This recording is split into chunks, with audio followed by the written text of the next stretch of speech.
Hey, what up people? Let's talk about accents today. So recently it has been brought to my attention that I apparently have two sets of accents in English that we know of. One is the one that you are hearing right now in this video, or most of the videos that I've been in where the dialogues are mainly in English. The other accent is what my fellow Malaysians usually refer to as Manglish or Malaysian English. Malaysian English is still pretty much English but mixed with some Malay, Chinese and Indian words or slang. The first time somebody has ever pointed out my Malaysian accent was when I was studying in the UK, and a British friend of mine overheard my conversation with my mom over the phone. Hi ma, yeah, one okay je. Like that lah. Makan already. Yeah, just surviving the cold. Okay, bye ma. He said that my English completely changed when I was talking to my mom and that he found it interesting. And then I started telling him about the interesting and rich history of Malaysia and how it has affected the languages that we speak here as a nation. I told him that Malaysia had always been multicultural and that it was always filled with all sorts of colors, faith, languages, ethnicity, and culture. He then asked me to speak some lines in my mother tongue, which is Malay. Being bilingual himself, he immediately caught the different mix of languages within the Malay language. And he caught that there was some Portuguese, Arabic, and English in some of the Malay lines that I spoke to him. And this is because of the substantial interactions that we've had with many of these different nations that carried these languages. So English came through the British Empire's invasion of our land. When English was imposed as the administrative language of their rule, it was only natural for the locals to add in our own flavor to the language to compensate for the spices that they stole from us. For example, the simplest and most common Malaysian slang that I can teach a non-Malaysian today would be the lah. The lah is a Malaysian slang that is used to complement almost any sentence available in a social conversation. When you're going to a theme park, I'm so excited lah. When friends ask you for money, sorry lah, I just bought a new lightsaber. Pokai. When people force you to watch Twilight, don't want lah. By just adding this simple sound can change someone's English accent quite drastically.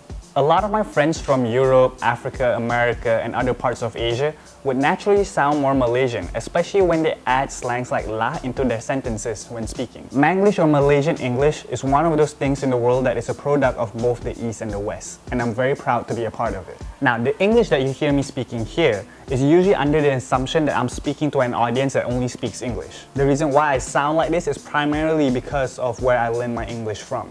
Have you guessed it yet? That's right, television. Growing up, I didn't have a lot of friends, so I spent a lot of time with the TV. Watching shows and role-playing characters from TV was how I passed the time. I did it so many times that I naturally developed a kind of accent that was familiar to the source that I was learning the language from. Nobody pointed out my accent then, mainly because I speak Malay with most of my family members. I only spoke English to a very small group of people, and they never said there was anything strange about the way I talk. So there was no real awareness or need for me to sound more Malaysian when speaking English till much later on in my early teenage life. I didn't quite realize till recently how important accents can be to society.